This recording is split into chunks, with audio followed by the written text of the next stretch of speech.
So many. Good evening. Hi, Bianca. Hi. Hi, everyone. I did a live before with Bianca's story on quite a big newspaper yesterday, right? Yeah. Yeah. How do you feel about it yourself? Um, yeah, I feel good. I mean, I would say, it's a weird balance, or there's not equilibrium, I would say. Because on the one hand, I do want to get my story out there as a warning about Scientology. And on the other hand, I'm the quiet, shy girl who likes to sit in the corner and read a book at a party. So like the attention makes me very uncomfortable. So there's no equilibrium, is I guess how I would put it. Yeah. Have you thought about speaking out loud publicly before on a newspaper? I have done a newspaper interview previously, but anonymously. So, uh, I mean, and that was a whole different experience for sure compared to this one, Hmm. where I am not only telling my story again, also having a little bit more distance, because the first time I spoke about it, I was very freshly woken up, so to say, and and being anonymous that time. So this time it was, um, a different experience, and also a different reporter, very different experience there as well. Yeah. Um, yeah. And I said that I heard about it a few months ago. Would that be correct that he got in touch first time a few months ago? Couple. Yeah, I think so. Yeah. So the reporter, his name is Kent Williamson, and he reached out to me. He had seen my story on Kelly Cotter's channel, and then found my channel and reached out to me and asked if I was willing to do an interview. And basically, I told him, well, let me think about it. But in the meantime, you should go check out this channel, because there's a lot going on in Denmark and you should check that out. And he was like, oh, Yeah. okay. And he went Yeah. and checked out your channel. Okay. Yeah. And he actually showed up to our protest in March, which was really great. Yeah, I thought that was great. That was amazing. I really do like to. Uh, yes, I think it's important that we that have lived it, tell our stories, eh, if we can. And but I also think it's very important to highlight all the protests, and especially all the work that the Never Ends are doing, because that's really bringing a lot of attention to it in a way that hasn't been brought before. There were the anonymous protests in 2008, I think, but this has been ongoing, and like so much Mm. effort, um, that I really think that should also be highlighted, and not just telling the survivor stories. Yeah. Yeah. Yeah, I think we are at the moment that we have heard the stories, and every story is important and valuable, but we need to also move to the kind of action phase as Yeah. well at some point, because I think we all can be in a situation where we read something horrible, for example, on a newspaper, and we just gasp on the side and think, oh, that's horrible, or why is not someone doing something about it? So I think it's great that the actions are highlighted now also. Yeah. I think it was very nice to have this like two parts. One part that was a focus on the protest and on the movement. Um, I probably would have switched them around, like done the personal story first and then the protest after. But that's how I think. So I don't Yeah. know. Nevertheless, they are both out now. And have you heard any feedback from anyone regarding your article? Not a lot. No, I have had a few texts from people, um, and a few friends have. Mm. I wouldn't say congratulations, but like said like, oh wow, that's so brave, and thank you for doing that. Yeah. Do you have something you could tell about the publication a little bit more? I was looking on Facebook; they have over 500,000 follows, so that's quite a lot in a country size of Sweden. How would you rank the publication in Swedish media? Um, how would I rank it in Swedish media? Uh, I don't know. I would say it's. I don't really follow Swedish media, to be honest. So it's kind of hard to, Yeah. it's kind of hard for me to tell. I don't actually follow the news Mm, as a kind of a general rule, because it tends to, when I read about the state of the world, it tends to trigger my feeling of responsibility to save mankind. So for the most part, I don't actually follow the news that closely. okay. I would say this newspaper is maybe fifth largest in terms of subscribers, or Yeah. people that get the paper. Yeah. um, but so I think there are like some tabloids that might be bigger in terms Mm, of distribution, but this one is more serious than a tabloid. yes. And it was Yes. a tabloid I did my previous interview in, so very different experience there as well. Yeah. Yeah. Yeah. Yeah, I get that, but definitely a very well known known newspaper in Sweden, and I could see that they have quite a big audience. So I didn't quite get what you said there. I think my internet connection is pretty bad. okay, yeah, you froze for a moment there, but I said it's quite a big publication in Sweden, and people know it quite well. Yeah, it's a recognizable name for sure. Yeah. Yes. I thought that I would just share my screen because you also said there was some things you wanted to also offer a little bit of context regarding your article, and Sure. maybe Yeah. not everything can be included in.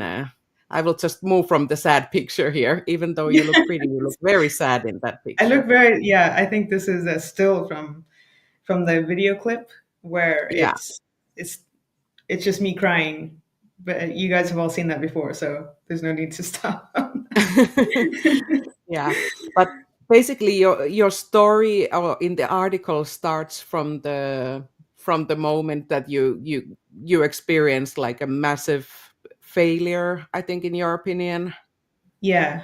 Yeah. So yeah, I could give some context around this scene, so to say. Mm, This is approximately 2 months after 9/11, and the entire the entire organization has been being punished with extra physical labor after hours. So the normal working day is like 16 hours long. And mm, on top of that, not every single night, but many nights, many times a week, we were being told to do extra physical labor, which is usually, cleaning and stuff. yeah. And this was one of those nights where I don't remember if it was just my division, the division I was in, or if it was the entire organization, but um, we were doing extra physical labor, and I was assigned to clean a bathroom, one of the Mm, public bathrooms in the sandcastle. yeah. And we were told that nobody goes home until you pass the white glove inspection. So if In you a pass, toilet. yeah, if like, so the white glove inspection is this old Sea Org thing where the officer inspecting the cleaning is supposed to put on a white glove and then like draw their finger along any surface in the room, and it should still be white. And so I was assigned to a public bathroom and told if I white glove get a white glove pass, then I get to go home. This is already after I'd worked 16 hours a day. So, Yeah. um, and I was scrubbing. I scrubbed the whole bathroom, ceiling to floor, everything. And there were these CMO messengers who were patrolling. I would say, going from area to area and checking that you were doing your cleaning and stuff. Mm, And when it was time, when you thought that you were done and you were going to ask for an inspection, you were supposed to stand outside wherever it was you were cleaning. So I was just standing outside the bathroom and asked for an inspection. And these two young CMO messengers, one of them who had been a friend of mine in the cadet org, Mm. both of them younger than I was by Mm. 2, maybe 3 years, uh, small and skinny. One was, as I said, had been a friend of mine in the flag cadet org, and one was from California, Mm. from one of the cadet orgs in California. And uh, so they came in to inspect, and they were pulling their fingers along all the surfaces in the bathroom, and everything was fine. I had really like put my life into scrubbing this bathroom. Mm. And then one of them reaches her finger up inside this toilet paper dispenser. So there was these like big toilet paper dispensers, and you have to like Mm. reach inside to get the paper out. So she reached up Mm. inside there and like did like that with her finger and came out, and there was like this white toilet paper dust on her finger. And so she said, "Flunk, start again," and walked out. And I was like, "Okay." Um, so, and those, like, you need a key or something to open those up in order Mm. to like fill the paper. And I wasn't a janitor. I didn't have a key to open that up. So, I tried to like, put my hand up there with a rag and clean it out Mm. as best as I could. Um, and then I went and asked for another inspection. Mm. And they came in, and they did the whole thing from the start, pulling their fingers all from on the walls and everywhere and behind the toilets and on the toilets and stuff. And then right at the end, and I thought, I was like, okay, I'm gonna pass. And the smaller of the two, with really skinny hands, goes up inside the toilet paper roll dispenser and comes Mm. out the white toilet paper dust. I mean, toilet paper gives off dust when you pull it, right? Yeah. And I was just like, later in the evening, I was thinking, if she had been wearing a white glove, that dust Mm. wouldn't have been visible. But Mm. she wasn't. No, they never wore white gloves. Anyways, Mm. so I got a Yeah. flunk, and a flunk, and a flunk, and a flunk, and it never passed. And Okay. in hindsight, like looking back at it now, I think that the CMO messengers may have been ordered to just not pass anyone. Like nobody was Mm. allowed to pass. Mm. But finally, at like 1 a.m. or 1:30 a.m., they were like, "Okay, everybody, you all suck. Nobody can do proper cleaning. You guys are gonna go home, and then you're gonna pick it up again tomorrow." And Yeah. I was like, I don't know. I I went home, and I was like, well, I'm gonna do this until I die, but that's gonna take 80 years. So I could just make that faster. Yeah. And yeah, Yeah. So yeah, it's not about cleaning a toilet. It's not about the toilet paper dust. It's about the pressure that is given you, and you think you're doing the best you can yeah, for over and over and over and over again, and being yeah, told that you are not good worthless. enough. Yeah, Mm. yeah, yeah. So that's when that's the context behind this scene. Yeah. Yeah, And that was basically when, I mean, should we just use the real words and give the content warning here? yeah. Because Let's yeah, I think we need to talk about suicide attempt and suicides in general, instead of just trying to you know yeah. yeah. I agree. Yeah. So let's put that trigger warning out there. This is Mm. this is dark stuff. Mm. And I've always looked back on it and thought that I didn't want to die. I just knew that Mm. I wasn't going to survive. So Yeah. I could just not survive faster. That was Mm. what was going through my mind at the time. Yeah. And because of what I had in my hands to do it with, it didn't. I mean, um, they didn't even classify it as an attempt. They classified it as a threat, but a credible threat. Okay. Yeah. And yeah, but I'm glad that they at least took the threat seriously. They did, like Mm, when I was being the day before I was actually sent away, they were like, mm, because it wasn't like a full attempt, you could go be in the Sea Org in the UK instead at St. Hill or in LA. And I was like, no thanks. mm, And they're like, no, okay, fine, then get out. You're gone. mm. Um, but Did yeah, you I'm feel? thankful that it hasn't left any scars. Yeah, Um, yeah, but yeah, I think that if I hadn't gotten out that way, it would have been worse. yeah, Yeah, yeah. I see And for to please step away if you need to. Absolutely, if you need to yeah. log off and go away, do that. Mm. Mental health matters. Yes, absolutely, absolutely. I just think we should not be sugarcoating these things. No. As yeah, it's important topic, and also we never know who's watching, and it could be someone who would be considered, for example, leaving Scientology or being previously in the organization, and seeing and hearing your story could be the final trigger to pull the plug and say this is enough. I don't need Yeah, to take this anymore. yeah. Did you feel relief when you went back to Sweden then, to your grandmother's, or guilt? Um, yes, I definitely felt relief, but I was also, I think, so I would probably say depressed, but also dissociated.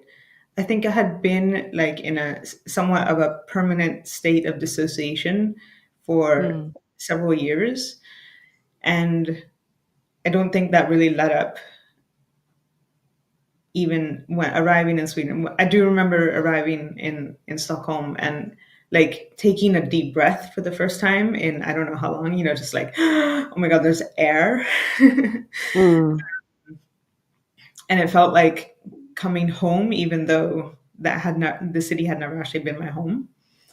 mm, Um, but yes, there was definitely a sense of relief. But I was also I would, for lack of a better word, shell shocked. I was quite dissociated. I wasn't connecting with my emotions in any way, and probably not for many years after, and not probably not for many years in the Sea Org as well. Yeah. So, yeah. Yeah, because the story tells that you were only 2 when your mother took you first initially to Los Angeles and then shortly after to Clearwater. yeah. Yeah. So yeah, I was 2 years old. 2 years and not even a full month. 2 years and 2 weeks. I found my Mm, passport from the time, and it has the stamp in it from U.S. immigrations. So I could tell you I was 2 years old and 2 weeks and a day or mm. something. Yeah. Um, yeah. I was. So, so yeah, so basically the cadet org and Sea organization was the only thing you could remember as far, as you could remember your childhood. Yeah, for the most part, I did have some trips here to Stockholm. Yeah, I think three in total. Once when I was 7, and I yeah, didn't get into this with the interview because my brother is involved, and I'm trying to keep him out of yeah, everything because he has his own story, and that's his right to tell or not tell as he sees fit. yeah. But when I was 7, my brother left the cadet org, and I accompanied Mm, him traveling back to Sweden. But then I was told I was supposed to travel back to the States on my own, and I was afraid mm, to fly on my own. So I ended up being here in Sweden for about 8 months when I was 7. yeah, yeah. Um, and at the time, I remember seeing like there were differences in how I lived and how other people lived, but I chalked it up to cultural differences. I didn't realize how I was living was weird for the US as well. So I had Mm, kind of chalked it up to being like the difference between the US and Sweden mm, and not understood that no, it was Scientology that was the weird thing. Yeah. Yeah. Yeah. And it said in the article, just where we are right now, that you were already cleaning the hotel rooms at the age of 8. Yeah. Yeah. So So, you were working full time from that age already. no, not full time. No. So by the age of 8, I was graduated from the rank of child to the rank of cadet. And when you're a cadet, you have to be part of production. So we would have schooling in the morning, and then we would do projects or missions in the afternoon. So I worked about 4 hours in the afternoon, 4 to 5 hours, and then dinner. And then I helped take care of the younger children and put them to bed. And then I went to bed. Mm. That was at 8 years old. Um, Mm. So by that's Bianca. Bianca, even though you went to school, that's still a full day's work because you Yeah, are saying you were going to school in the morning and you were working after. So you basically had 2 full-time jobs there. yeah. Oh, I guess if you put it that way, yeah, that's true. That's true. Yeah. And I mean, and Mm. and I say school with scare quotes as well, because actually before, when I was younger, before the age of 7, we were actually going to public school, but that was shut down. And so when I came back from Sweden, we were no longer going in a public school. We were in the cadet school, Mm. which wasn't a school.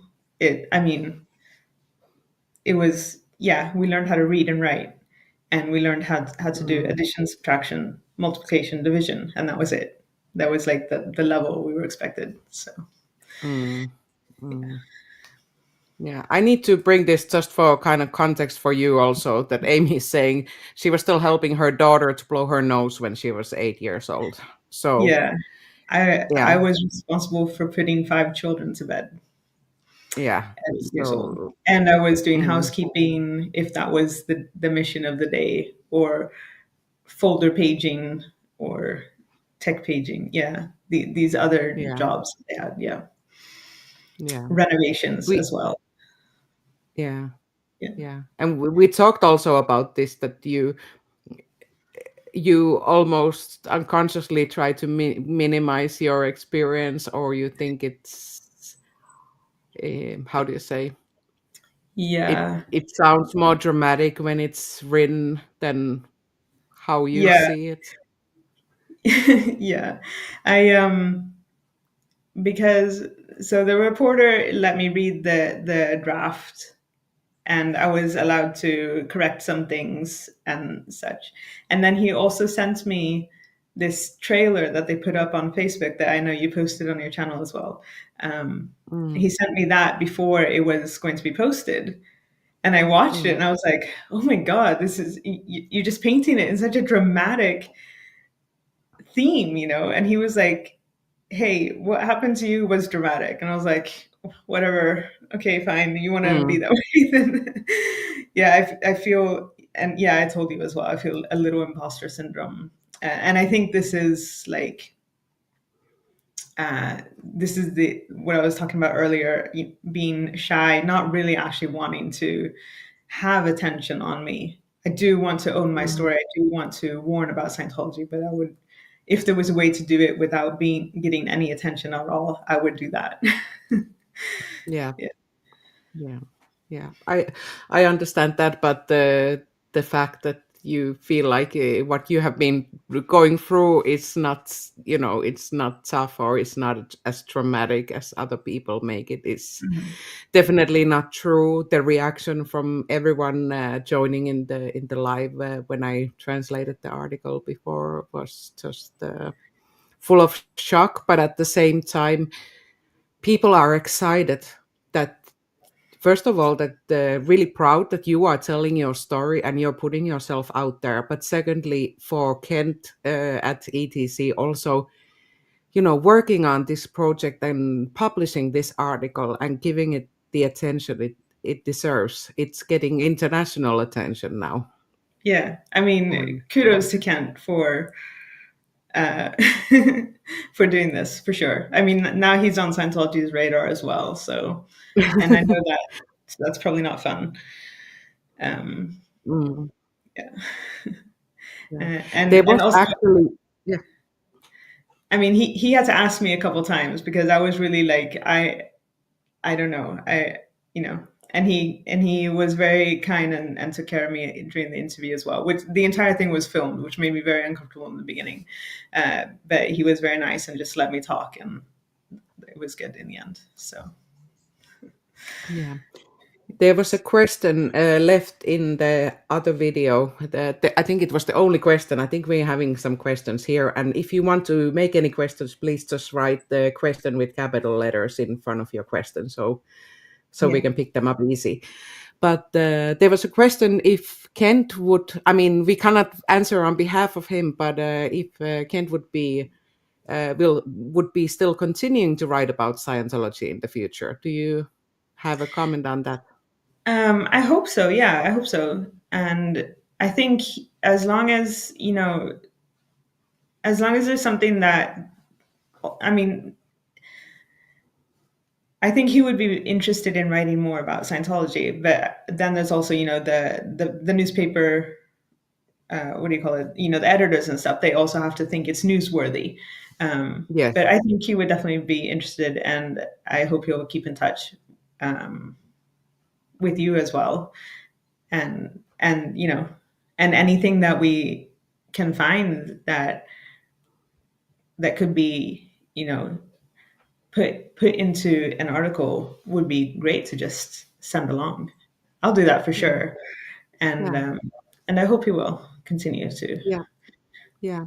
Definitely. I think it's nice that there is someone who takes the matter seriously and not in the kind of sensationalizing way. And, uh, they published very thoughtful articles. So I think it's great. And you are showing the example to anyone else that it's not end of the world to speak out, even though, I mean, you say you're a little bit of an introvert, but you have come out of your shell, and you have been protesting in Copenhagen twice now, Yeah. at the at the belly of the beast in Europe. And Yeah. we've had a lot of fun. I don't know if you saw the thumbnail. I put some fun pictures from Yeah, they were great pictures. yeah. Yeah. So I think it's I think it's a good example for other people also to show that it's possible to speak out and not suffer because of that. More feel liberated, right? Yeah. Yeah. I Yeah. definitely so when I was in Copenhagen and I spoke with, oh, can you just hold on a second? Uh, I just got to mute for a second. So Okay, never okay. mind. Sorry. Um, yeah, I spoke with Kirby's mom at the protest, and something that we spoke about was the decision to like come out and speak out and protest as well. And uh, I told her, and I think that's yeah, I'll just say it again that for me that was the next step in my healing process. So I've done like almost 8 years of working on my trauma, and um, I felt like I had reached a point where I wasn't like I had done everything I could, but I wasn't done with the healing yet. And then it felt like the next step for Mm, me was to speak out because I felt like I was still living by the rules. So I wasn't believing anymore. I wasn't a member anymore, but I was still living by the rules because I still hadn't said anything. And so by speaking out, that's when I started looking on at the different YouTube channels and ended up speaking out with Kelly Copter. Just breaking that silence that was for me the next and necessary step in my healing process. I don't think it will be that for everybody, but for me that was mm, definitely the next step. yeah. Yeah. Yeah, Joe is saying, "Oh, sorry, no, wrong one, wrong comment here." I love the chat you had with Kirby's mom, so I guess it was on a live as well that you were having Yeah, that that was conversation. on Kirby Mom's live. Yeah, it was a Yeah, very lovely chat. I'm very glad she spoke with me. yeah. I was thinking of something. I don't know if you saw the conversation I had with Jamie Mustard a little while ago. uh, w- where the word shame was also brought up a lot, and how he was keeping his story, not speaking it out loud because of shame. Is that something you have felt, or is it? Do you Yeah, recognize that for you? yeah. So the yeah, in I think it's kind of it's a messy subject. Shame is the emotion itself is uh, necessary for evolution, um, Mm, but it's a very uncomfortable emotion, and it makes you want to protect yourself. And I think I felt a lot of shame uh, for having believed in Scientology for so long, and mm, it's somewhat eased by the fact that I grew up in it and didn't choose it. And I can't even imagine the pain of waking up from Scientology and knowing you at one point in your life chose it. Whereas, mm, yeah, I think that would be that healing journey would definitely be very heavy. I don't know if I would have lived through that. Um, but I also, when I did start speaking, or when I first woke up and I was, embarrassed. Uh, I had also, and this is mentioned a little bit in the article, but I really had created an alternative story for my childhood, mm, and I had buried so much so deep, and then layered this fictional story on top that there was a lot of pain in digging that back up, and a lot of shame came with mm, that. And something that I did a lot when I had just started processing everything was I was watching a lot of YouTube, not specifically ex Scientologists, but ex cults across the board, any cult, YouTube and mm, documentaries and stuff. And I was, I just noticed that there was so much stigma around the shame mm, of having been in a cult, because the so many people in the world view cult members as idiots or crazy people, mm. without realizing that the large majority of cult members are intelligent and loving people who think that they're Yeah. joining a good thing. And I mean, for a while, I mean, you see jokes about Scientologists in mainstream media all the time. And when I was Mm, still believing in Scientology, automatically I had all the stop thought and cliches go straight up. All the defense mechanisms just go straight up, and it was like I couldn't hear the jokes. And then while I mm, was for a couple years, whenever I heard those jokes, they were very painful for me, uh, mm. and that's when I felt a lot of shame. Now I find them funny, but I've come so far in my process. So now I think it's Yeah. hilarious, and I can see the humor in it. Yeah, Mm, and that's why I wanted to add also at the end that to anybody who's leaving a cult, uh, to just try to remember that the shame isn't on you. It's it's the cults that should be yeah. ashamed. Yeah. Um, Absolutely. yeah. So yeah, Yeah. I did feel a lot of shame in the beginning, and also because I had, at that time I had quite a number of long term relationships with friends and my boyfriend, for example, and I had to tell them that everything I had said about my childhood was a lie, and I had to Mm, admit that that had been a lie, and then tell them the whole story behind it, and which was also pretty heavy emotionally. Yeah. yeah. And I just want to refer to the first article where Annette was actually saying that no one chooses to Yeah. be a member of a cult. No one chooses to be brainwashed, Yeah. and that it can happen to anyone. Yeah. So there's a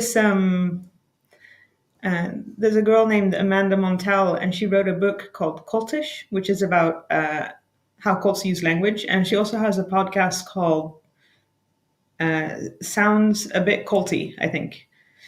And she talks about how cults use language to entrap people and so on. And her father was in a cult Mm. before she was born and has told her about his experience as a cult. And something she said at one point really helped me shift from feeling ashamed. And she said that cult members are the most optimistic and empathetic members of society who are searching for ways to heal the world. And that is taken advantage of by cults. And I feel like that's in a lot of cases very true. Not in every single case. I don't think a certain David Miscavige is the most empathetic person in the world and trying to heal the world. I think he's just taking advantage of the power that being in that cult can give him. Yeah, But I think yeah, for a large majority of cult members, it is people who are very optimistic and looking for ways to heal the world. And yeah, yeah. So that helped yeah, me with my shame of being in a cult. Yeah. yeah. There was also a picture of you as a little girl in. This is yeah, and the so I did get to see the draft before it was published, and as I said, make corrections where needed. But I didn't see the text that they added to the picture, and there's just a slight uh, wrong in this one. It says it's at a Okay. Scientology event. It's not. Um, this is at a local grocery store, a Publix in Clearwater, and Yeah, uh, and you said in your video, it looks like we're leaving photos to be developed. This is exactly what we're yeah, doing. So yeah. this is I think 12 maybe ish, somewhere Mm. around that age. And this was my one evening a week with my mother. When she was done working, she would drive out to the QI where the kids lived and pick me up and then drive me to the hacienda where the adults lives. And then I would sleep on a mattress on the floor next to her bed. And then in the morning, she would already have gone to work when I woke up. But usually on Mm. the drive over, we would stop at Publix and get some snacks or something, or we would stop at a Denny's and have something to eat. And Mm. this time we stopped at a Publix, and they closed at like 11, and we were there like 5 minutes before closing. And Okay. she was gonna, turn in her camera roll to be developed, and the lady behind the cash register was, "Oh, there's one more picture in it. Don't you want to use Ah. that up?" And then she said, "Okay, smile, Bianca." Kind of hard to see, but if you were to zoom in maybe, or if you see the picture in real life, I actually have it here. Um, I'm exhausted. I Yeah, I don't know if Yeah. this is Let me just even possible to see. hold Yeah, on a second here. Yeah, now you can show it. let's see. Um, Yeah, yeah, yeah. I You look tired. You yeah, definitely look tired. yeah, and I think I look like I'm not really there. Yeah. And I remember her telling me, like after the photo was developed, I remember her telling me, "Look how good your TR0 is." I was like, "Oh, okay." Oh my God. Yeah. I when I look at it, I just see somebody who's exhausted and not actually there in the moment. Yeah. Mm. Which would make sense for you being a 12-year-old having a full day and it's 11 p.m. at night. Yeah. Yeah. Yeah. So So, that's yeah. I actually don't have any photos of me in uniform or any photos of almost anyone in uniform because um, I have ADHD and I do things impulsively. And a couple years ago, the KonMari method was very popular, and you're supposed to throw away anything that didn't spark joy. And all my Mm, Scientology stuff went out the window. So mm, it did not spark joy. So yeah, the yeah. few photos I have are of me not in any sort of Mm, uniform or something. Yeah. yeah. Did you feel like you got enough to eat when you were in the Catadorc as a kid? Oh,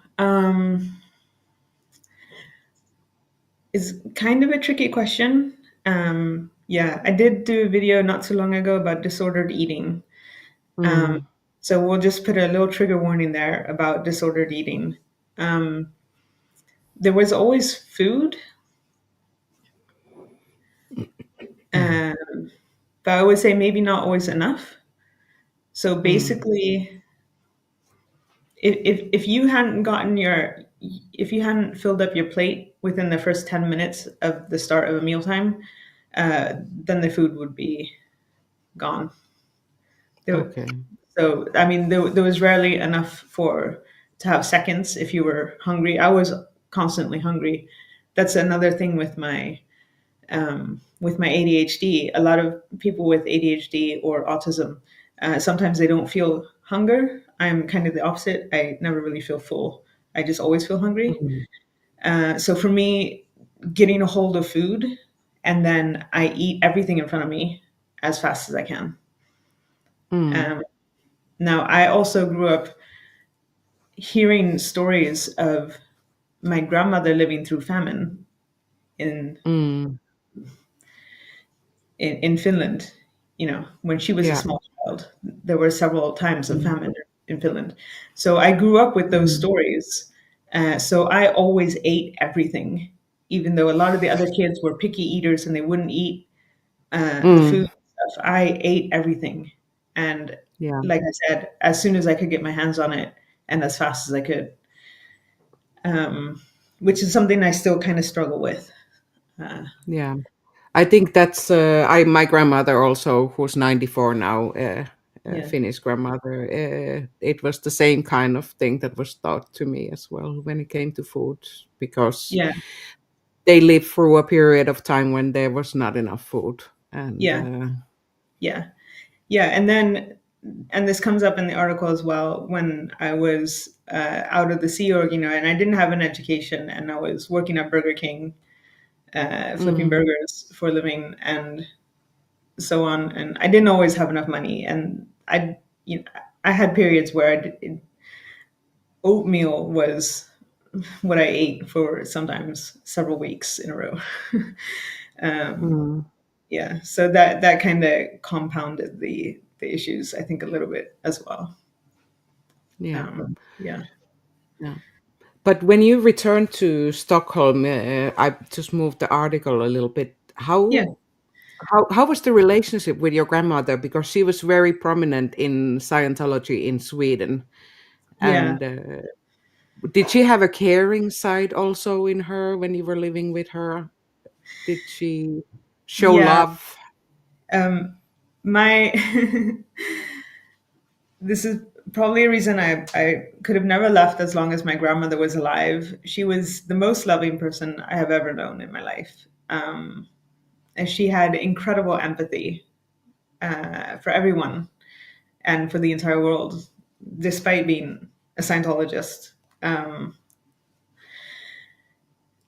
uh, yeah, she definitely took care of me in the way she knew how as a Scientologist. So Mm, I mentioned in the article that she didn't ask me anything. She didn't ask me how what happened. Why did I very suddenly leave? Because they called her, and then like 3 days later I was on a plane.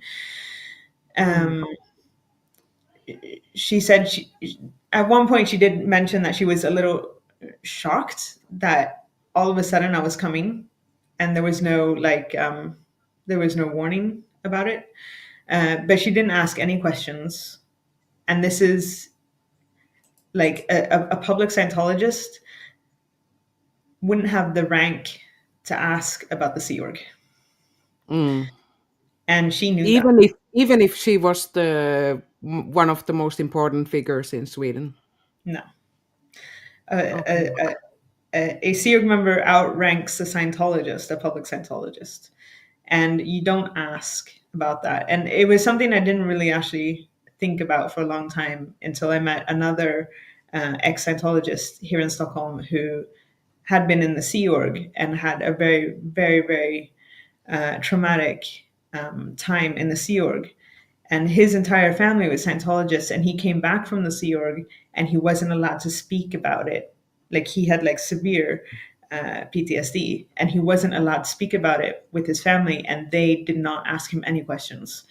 Mm. And then I was reflecting back on me arriving here in Stockholm, and that's exactly how it was with my grandmother as well. She did not ask like what happened or how I had been doing or anything like that. But she fed me. So my grandmother was married to an Italian, and she never learned how to cook when she was a child, but she did learn how to cook when she got married. But the only recipes she knew were Italian pasta dishes. So she fed me. I gained like 30 kilos the first 2 months. She fed me pasta all day long until Mm. I managed to get an apartment and get a job. Yeah, Yeah. but she was And very you were loving. Yeah, and you were still doing Scientology in Sweden when you came back, right? Um, I was not doing Scientology, no, because I had left the Sea Org, so I was a degraded being, and I had to do, I had to pay my freeloader bill and do my ethics program before I would be allowed to do Scientology. I was participating in, um, I was participating in going to the events and stuff like that, for sure. Mm. Um, and going to fundraisers and stuff like that. Not that I had any money to give, but Mm. when they would call, I would come. So in Yeah. that way, I was participating. Um, And she didn't push you to do your steps, making amends and all this. no, she didn't. No, no, she didn't. She Okay. did push me to get my own flat or to get a flat. Or I rented a room with another Scientologist. She set me up with that, and to get Mm. a job because so my grandmother, for most of her life, um, hadn't held a job. She was an artist, so she sold art, but Mm. any money that she made went immediately to Scientology. So she was living Mm. off of a tiny, tiny pension, and she really did not could not afford to feed me the amount that she was feeding Mm. me. So she did push me to get my own job. Yeah. Um, Okay. but Yeah. she never did push me to she never even pushed me to go to the events or anything. But the local church called and I went. But she never pushed me to do my ethics program or anything like that. Uh, Mm. yeah, Mhm. but it is weird And because your yeah. yes, no, it was weird because she was Stockholm's most well-known Scientologist, and she did OSA work. She was the spokesperson of Scientology in Stockholm. And Mm. yeah, I mean, everybody in Scientology here in Sweden knew who I was and knew my face and knew my name, even though I didn't know anybody because everybody knew her. Mm. Yeah. Yeah. And then in 2007, was it 2017, you met your knight in shining armor, or was that Uh, when he suggested you to go to this group? yeah. Yeah. So there's a 3-minute clip there, which is a lot of me crying. So I'd rather not relive that. But Mm. basically, in that clip, I talk about some things that basically just triggered my trauma. And I started having Mm. nightmares. And when I was having, for a prolonged series length of time, having nightmares about being stuck in the Sea Org or about my daughter being there. So, and I didn't know who I could talk to, and I knew I couldn't go to a Scientologist. And I was Mm. kind of talking with him about it, and he knew I had some sort of connection to Scientology. He knew my mother was a Scientologist, and that was and but he didn't know to any extent. As I said, I had a fabricated story, um, Mm. and I had told him that fabricated. We had known each other 6 years by this time, Mm. and we had been together for 3. Uh, and then he was, and I was just talking about, like I might be having some like I don't know, weird crisis of faith, but not really faith because I don't really believe. I was really keeping on. He's an atheist. So I was really keeping it on the down low that I was a Mm. Scientologist. And anyways, at one point he just said, "Oh, I found this support group. He had found it online. It's like, and they have a meeting next week." And I was like, "Why would I go to a support group Mm. for cult members? What's Why would you even think that? Like, that's insane to me. Why?" And he was like, just go. It could be fun. And I was like, it's just going to be crazy people there. And he was like, just go. And so in the end, I decided, okay, I'll go so that I can prove to him how wrong he was about Scientology being a cult. And then I went, the meeting is 2 hours. And then I called him afterwards. And I was like, oh, hey, I'm in a cult. And he was like, yeah, I know. And I was like, okay, fine, whatever. Mm. And that's when I had to start dealing with everything. Yeah. And Yeah. unpack. Yeah. So he knew how to gently guide you in the right way, that you could make this discovery yourself. Yeah. Yeah. So yeah, he sounds like a very, very smart person. He is very smart. For Yeah, not sure. to push you. Yeah. He knew what it was, but he wanted you to find out yourself. Yeah. Yeah. Yeah. Find out for yourself. Yeah, see for yourself, or how was Yeah. it? Yeah. And I love this picture. I don't know what kind of feelings you get when you see this picture, but I think it's really empowering. Yeah. I think it's a pretty good picture, actually. It's quite, I Yeah. feel like I look happy in it for sure. Yeah. I think I Yeah. was trying to like look like I was happy, but not have too much sun in my eyes. I'm very sensitive to sunlight, and I was probably, like, Yeah. but yeah, Yeah. I do think I look happy. And it was such a great day, of Yeah. course. Yeah. I think it was so amazing. We were so many people. So, Yeah. no one had to feel alone in any kind Yeah. of way. And I hope you really felt that everyone had your back as well. It Absolutely. was a good day. Yeah. Yeah. And you also sent, I think you sent a message to your mother also in this article in case she will see it. Yeah. Uh, for sure. And I said this in my interview with Kelly Cofter as well. Um, I My mother is still stuck there. She's disconnected from me. It's been, I think, 3 years. Um, Mm. I think 3 years now. And before that, there were a couple of years where it was very icy between us, I would say.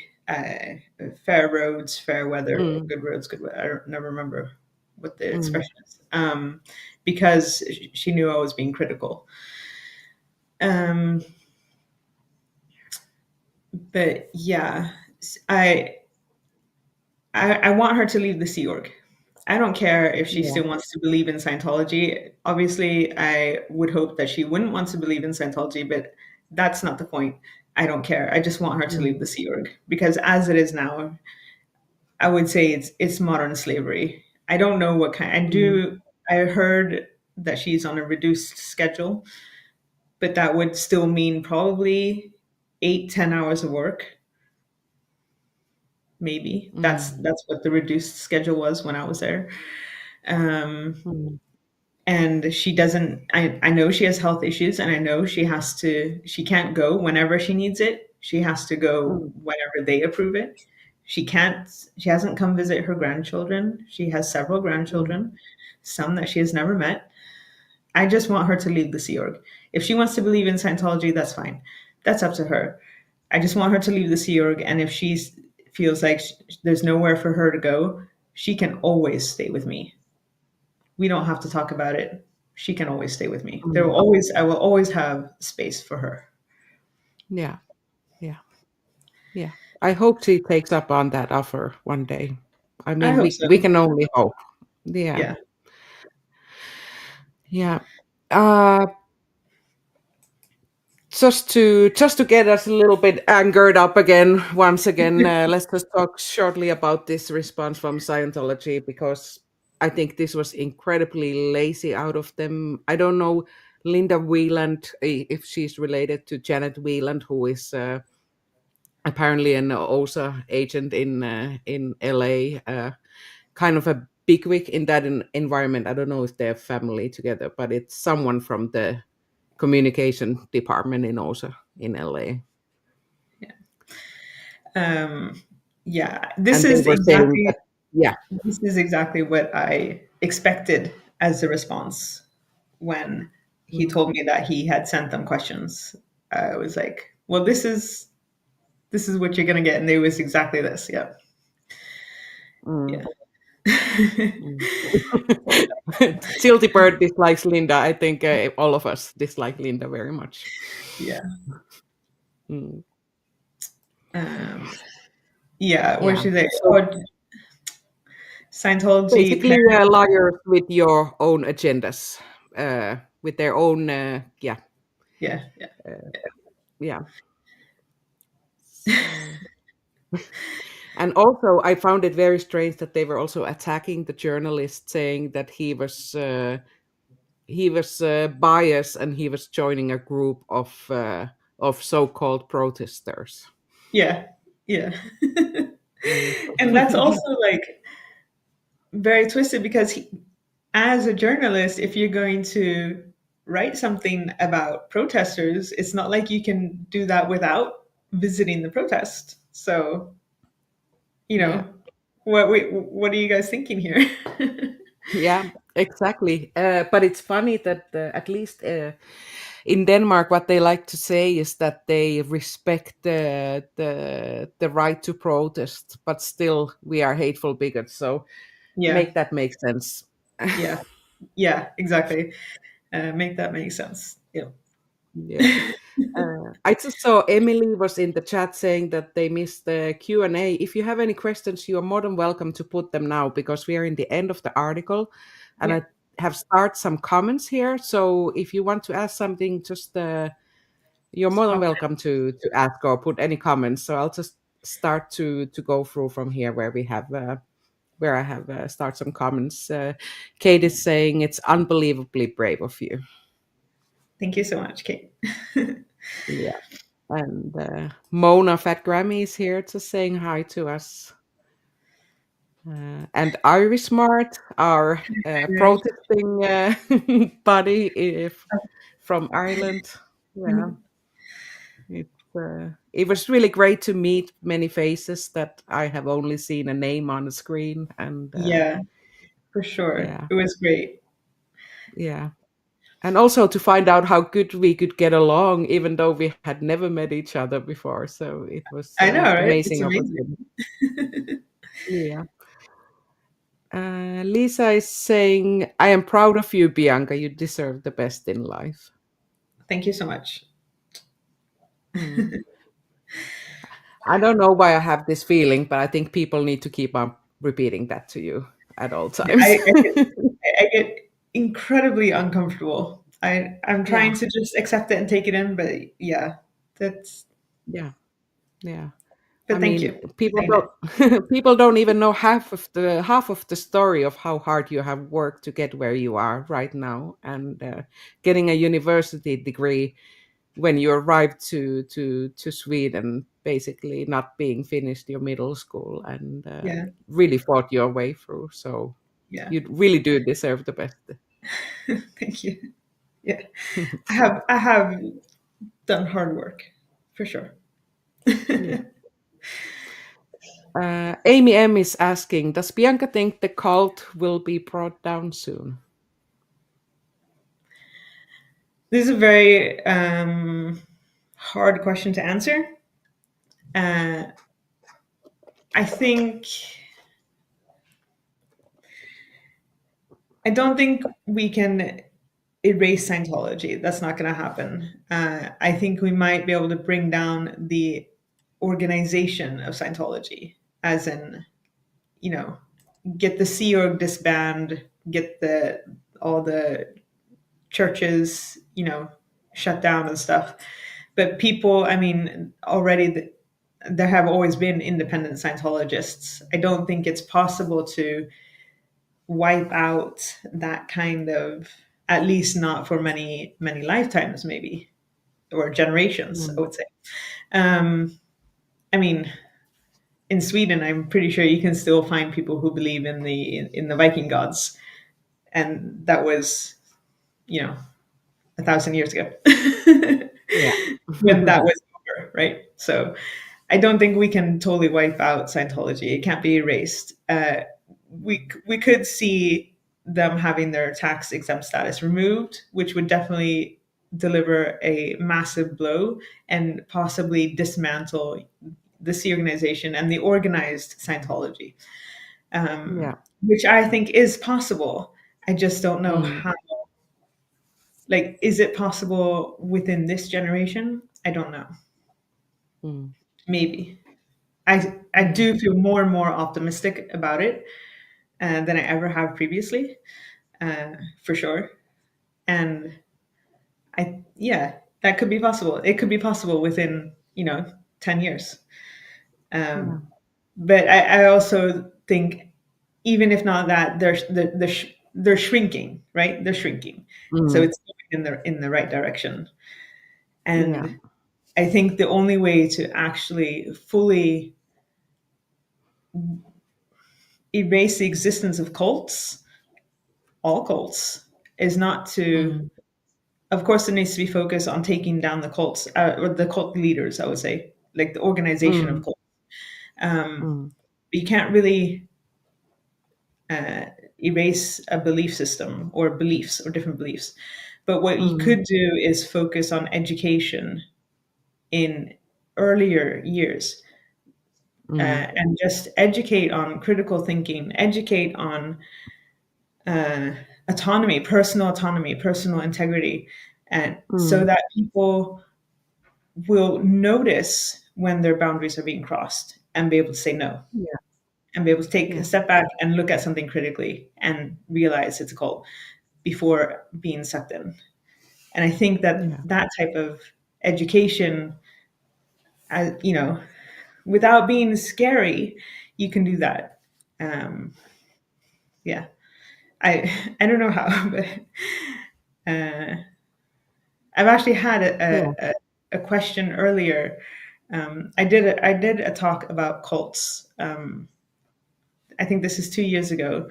A school reached out to the support group where I've been attending and asked if some survivors would come and speak on the experience of being in a cult to the school, Mm.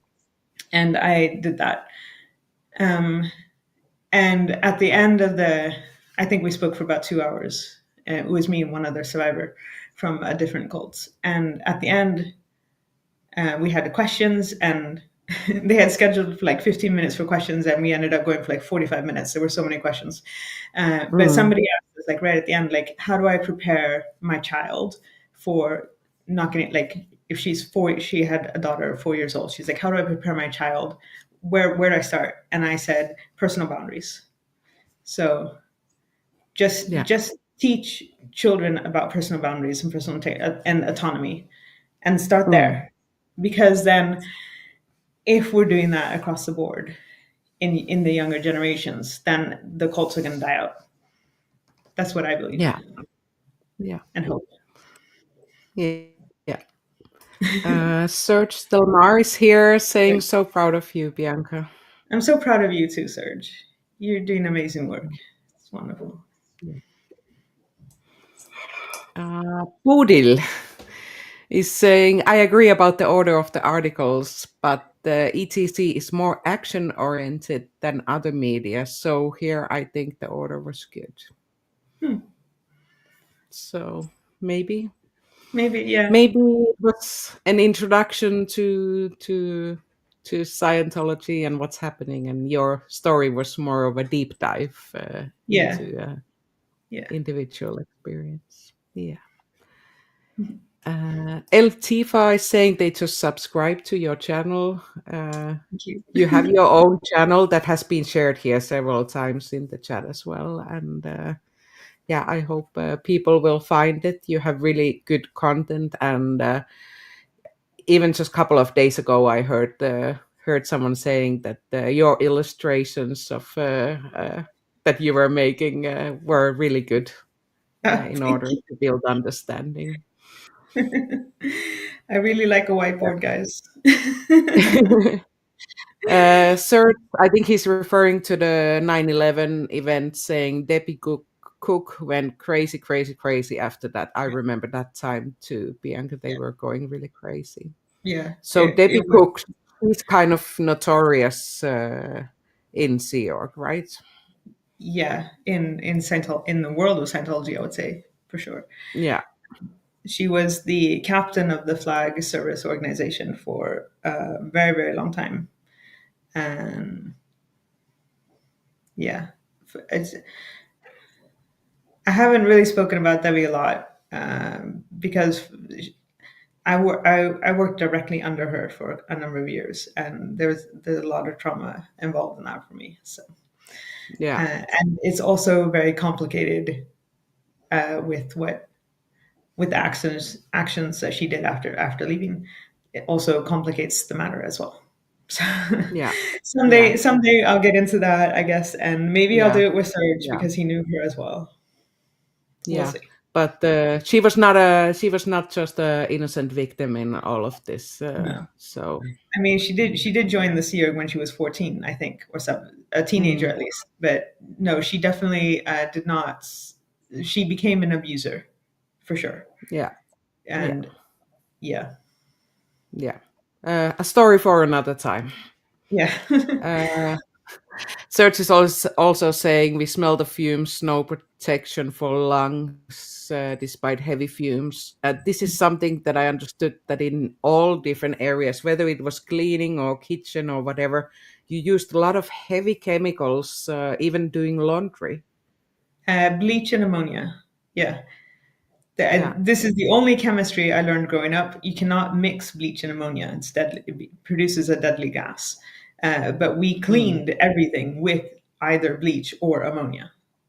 And no, we never mm, had any type of protection, not even gloves. I mean, sometimes you had gloves. I don't know. I think maybe if you worked in the kitchen, maybe you had gloves. yeah. Maybe. Yeah. Yeah. Oh, I just have to put this out here because Emily wrote it was not Debbie Cook, it was Debbie Crook. Just to lighten it up a little bit because yeah, we need to keep our humor alive even though we're talking about heavy topics and it's yeah, Yeah, yeah, we are aware of everything that is and has been going wrong over there. Uh, Stacy Toms is here saying, "Oh my God, this mistreatment is disgusting. Every time I hear stories like this, I just want to cry." yeah. Yeah, yeah, It is bad. Yeah, I yeah. think. Yeah, when we were texting earlier, and I was telling you that, oh, but my trauma isn't that bad, because also growing up in it, you normalize a lot of things. But then I do know that whenever I think it's probably not that bad, and then I try to imagine my child going through that, and then I realize how bad it Mm, is. Yeah, yeah, yeah, yeah. Haggis Basser has written a comment. And what does the spotless toilet have to do with saving the world and clearing the planet? Did you think that ever when you were cleaning the toilet? no, I don't think I ever did. No, so like the demand for things being very clean was something I grew up Mm, with, and it was kind of, I don't know. I have a little bit of obsessive compulsiveness around cleaning, for sure. Uh, mm, but yeah, the cleaning was very obsessive, and I mean they're yeah. very they're very looks oriented, right? Scientology, everything they Mm, do, it should look good. Doesn't matter if it's good or bad. It should look mm, good. And I think the cleaning kind of plays into that. Then the fact that we were living in terrible conditions with like roaches everywhere and black mold in the bathrooms and stuff that no matter how mm, much scrubbing you did wouldn't really go away. And the carpets were threadbare and stuff, you know. Um, mm, but yeah, no, I never really mm. considered it. But And then also again, mm, clean equates to upstat and dirty equates to downstat in Scientology, mm, right? So I think that yeah, was very ingrained in me. So I don't think I ever yeah, questioned that. I did question why it would be why we had to like those bathrooms were already cleaned 3 times a day by the regular cleaning staff, and mm, then we had to go and scrub them after we had already worked 16 hours, mm, right? yeah. But I turned that towards myself, questioned myself, why wasn't I up for that? Yeah. Mm. Then again, you were saying you were cogs in a big machine. So basically, you were the fact that you were cleaning something was then enabling maybe someone else doing their work better or performing or not having to worry about the toilet not being clean, for Yeah. example. I don't Yeah. know if yeah, but nevertheless, it does not make any sense. So why try to make sense of something that doesn't make sense? I find myself doing that quite often. Why do I need to try and make sense of something that is so illogical? Yeah. Yeah. Uh, Kathy is saying these truths are so hard to hear, but they must come to light. People need to hear. This must be stopped. The ones that have survived are warriors. Yeah.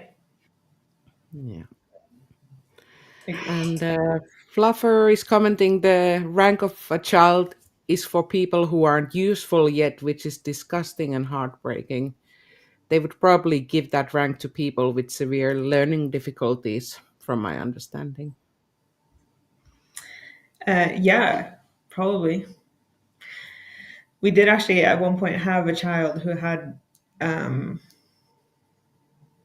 I don't know, learning difficulties and um, something else, maybe on the autism spectrum or maybe Downs. I'm not sure, but Mm, he was not in the Kilarok for very long, mm, uh, and he definitely suffered. I saw that, and I was I think 11 when he was there, and I think he was there for about 7 months, 7 or 8 months, and I could see how he was suffering, and I just knew that this was not the environment for him, and I was very mm, glad when his mother left the Sea Org and took him out of there. Yeah.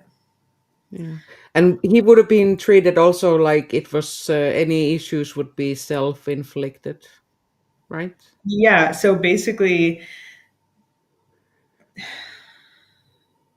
it's disgusting, but basically the viewpoint was that he because they also believe that you choose the body that you're born in, that he had chosen that to be born into that condition, and that if people would stop treating him as a victim of the condition, then he would be able to snap out of it. And so I think he was treated quite harshly some ma- fucked up way to try to get him to, yeah. Yeah. Okay. Mm, Yeah. There, I mean, yeah. there were some kids who were in the Kidarog that I think suffered from it in exceptional ways that I can't even begin to fathom. Yeah. Yeah. Okay. Solely is saying, Miriam, great work. Bianca, thank you for putting your story out and exposing yourself to the public scrutiny. It takes a lot of courage. Thank Greetings you. from Austria. Yeah. saying that. Yeah. Yeah. I think it's I'm fighting back tears here, but I think it's important that you're here now and you're also speaking Yeah. for this person, you Yeah. know? Yeah. So yeah, yeah. That's okay. I'm not Yeah. embarrassed by my tears. I just find them annoying. I'm like, oh my god, they're gonna mess up my makeup. Yeah, makeup. It's okay. Yeah. It's okay to cry. Yeah, it's totally okay to cry, and I think it's good, even though you are very careful to only speak on your behalf. There are some that will, even if they're out of zero, they are never able to talk for themselves. Yeah. Yeah. So it's important to say it out loud. Style Audit 1A, yes, Bianca, we are family now and happy and proud of you. And Thank I you. really hope you can feel this love because it's across the borders and, the big pond. And there's so many people that are really proud and care about you. Yeah. And thank you, and Miriam, especially to you, and thank you to everybody, because also the comments and the chats and everything. It really um, makes it so that I'm able to do this, because it's very Yeah. hard. And if there weren't any comments and this appreciation coming, then I probably wouldn't be able to keep going. So Yeah. so thank you, all of you, for being here. Yeah. Yeah. There's 65 here watching right now. So Bodil is saying you're such an important witness, Bianca. It's common not to see the severity in what you have lived through, but finding what others have endured to be worse. Yeah, I think that's true. Yeah. It's probably some sort of a defense mechanism that we compare our trauma, which we really shouldn't do. But yeah, that's true. I think that is pretty Yeah. normal. Yeah. Rika is here saying we're proud of you and happy you are on a healing journey. Yeah, Hi, Rika. Thank you so much. yeah. And Scooter Mom, Scooter Chat Mama, saying healing might take the rest of your life, and that is okay. Yeah. Yeah. Yeah, I would say it's a long process. So there was somebody, some expert in the States, some cult expert, who said healing from Scientology takes 12 years. I'm 8 years in, so, another 4 years and I'll be good. um, Yeah. I do consider myself, for the most part, healed. And the fact that I do get quite emotional, I think, is probably very normal and perfectly normal and should be, Yes. because Yes. that would otherwise, not getting emotional about it would just be um, not acknowledging the feelings that have been. Yeah. Yeah. Yeah. And as people, we are never ready in the big sense of the word. So I Yeah. mean, Yeah. we And I have think, you have trauma from your childhood, but you can have trauma for other things also during your lifetime. It's yeah. Yeah. continuous improvement and healing, I think. Yes. And continuous learning, always, Yeah. learning new things. And that can bring up other things that you hadn't thought about and stuff. Yeah, for sure. Yeah.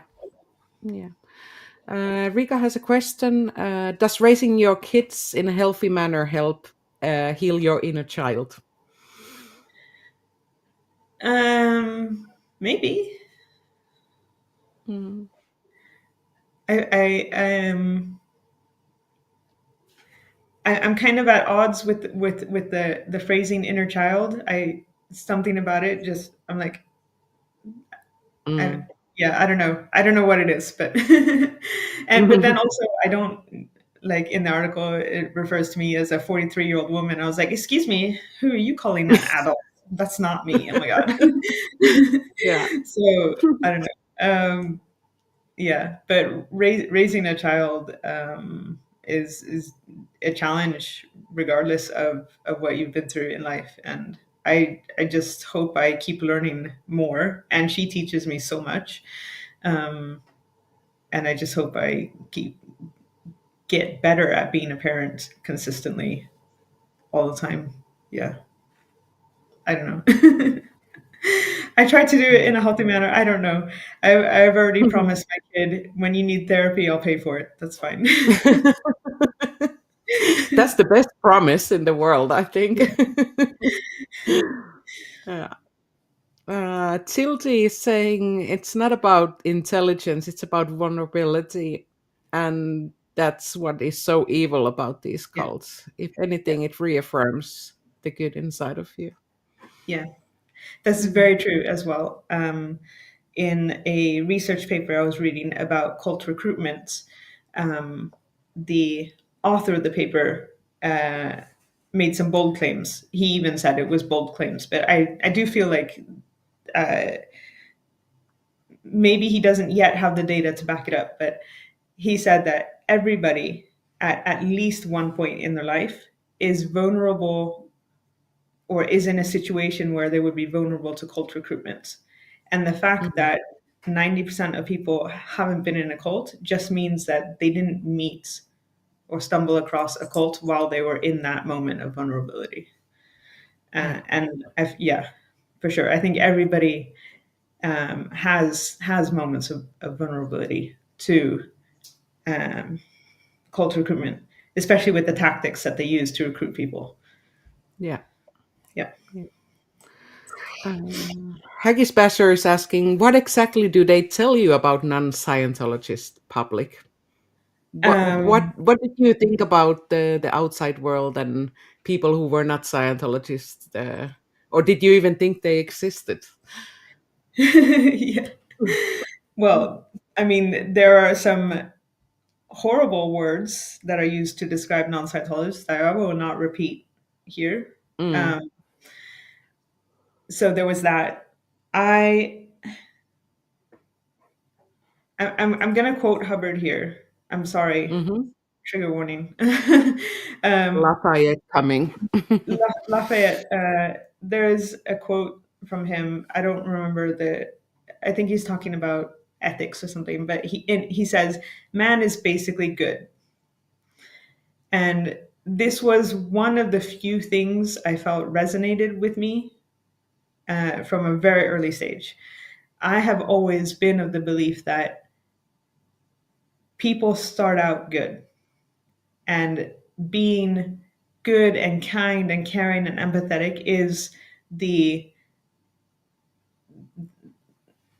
the basic programming. Then stuff happens and things shift, and Mm.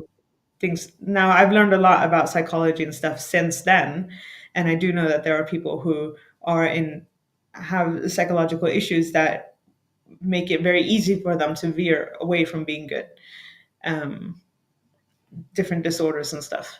But I Mm. do and always felt that uh, the original blueprints of any human being is a good and kind person.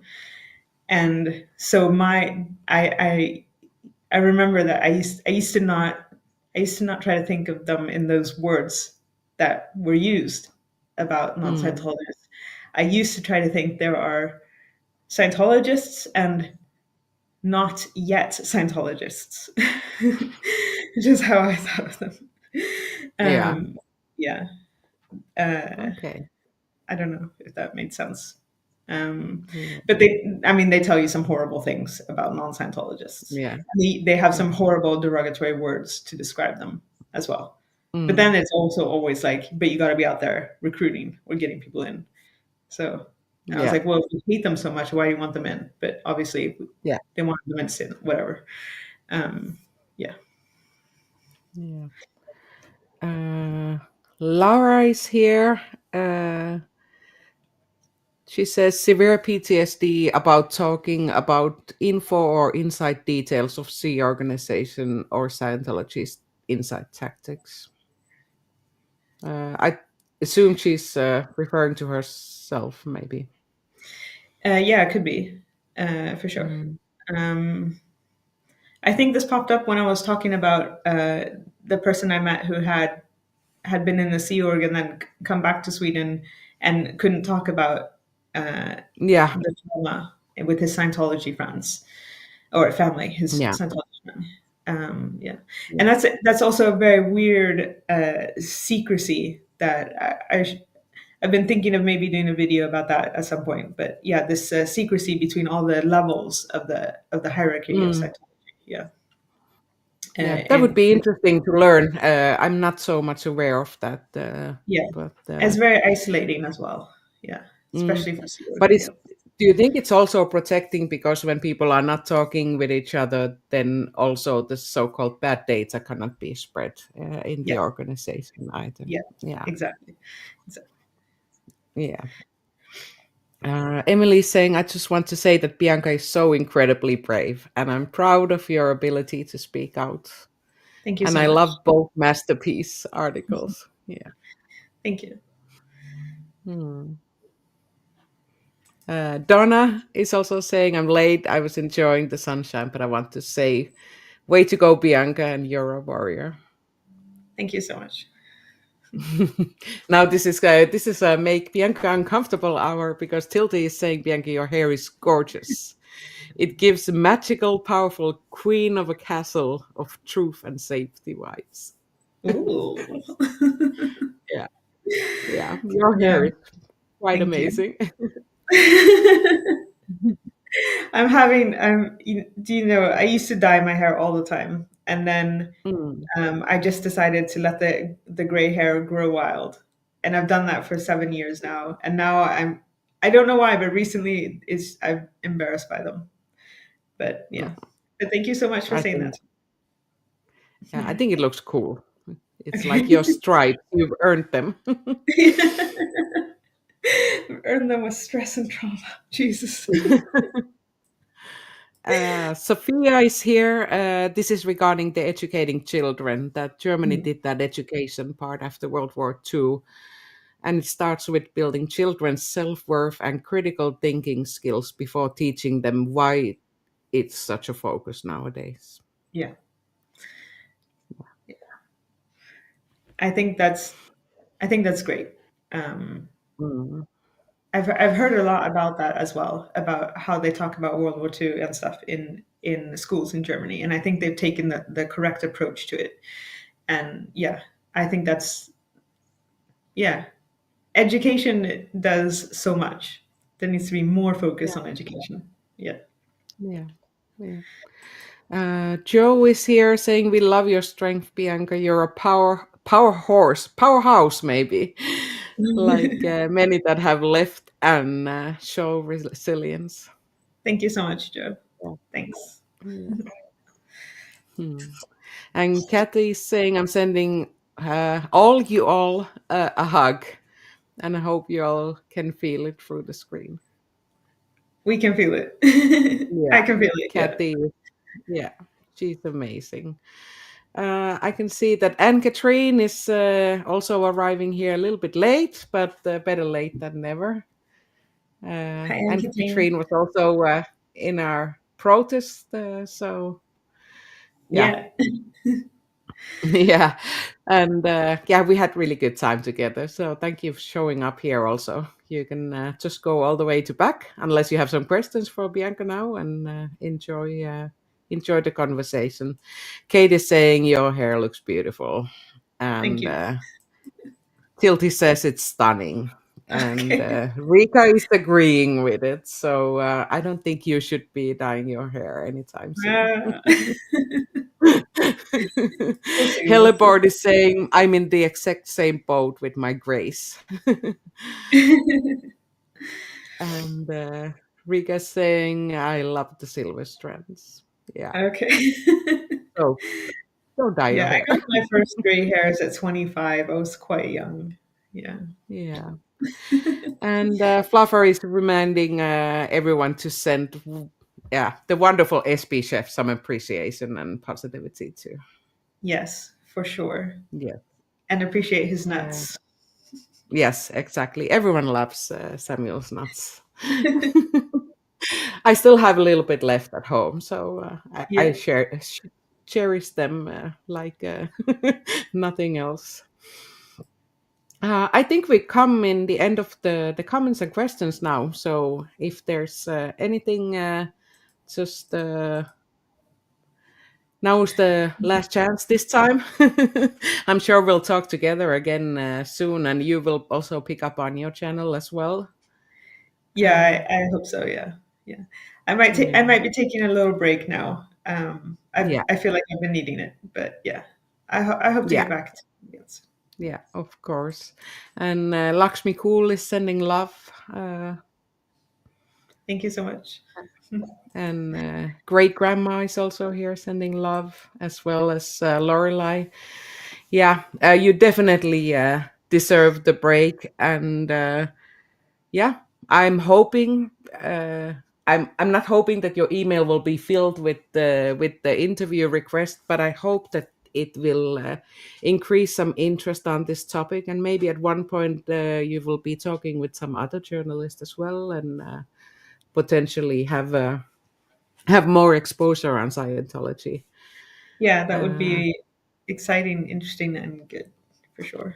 yeah. Uh, and I have one last question for you, and that's if there's someone looking right now who has potentially left or is leaving Scientology, how would how would you encourage them to speak out? Ooh, um, well, first you have to consider if it's the right move for you. It's different for everybody, um, but if it is the right move to for you, and then I absolutely encourage you to do so, and then just find the way that's most comfortable for you. So when I first decided that I was going to speak out, uh, obviously there was a Growing Up in Scientology channel that I had been watching Mm, for a while. Um, and I wasn't sure if it was the right fit for me to speak out the first time. So I was looking at different channels and stuff, and eventually I found Kelly Copter's channel, and I felt like that was a good fit for me to uh, mm, for my first time speaking out. And then I also think mm, starting your own channel for me that has been very mm, helpful. I do feel like some pressure about it and stuff, and I do always feel nervous getting in front of the camera. But with my own channel, mm, I also have this freedom to control exactly what I put out, and I can take videos yeah, down if I feel like I need to. I have taken down some videos in the past. Um, it just gives me like power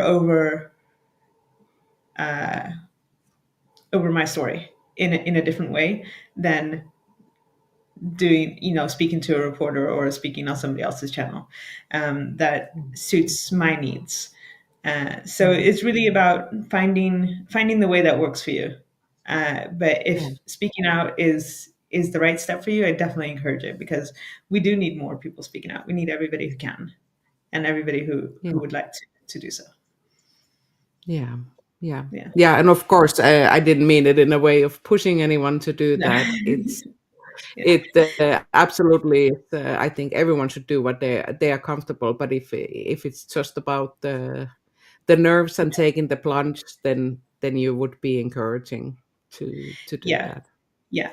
And if you're not ready to start your own channel, then find another YouTuber that you feel comfortable with. And Yeah, especially, like, send them an email and go, hey, can we talk first? If you would feel mm, more comfortable doing that, have a conversation yeah, first. Sure. yeah, Yeah. yeah. Do you offer your self support to people that are maybe thinking of leaving or just need someone to talk to? Or Sure. Anybody that emails me, I answer. Absolutely. And yeah, if I were to get an email saying I would like to tell my story and I would like to do it on your channel, 100% here for it.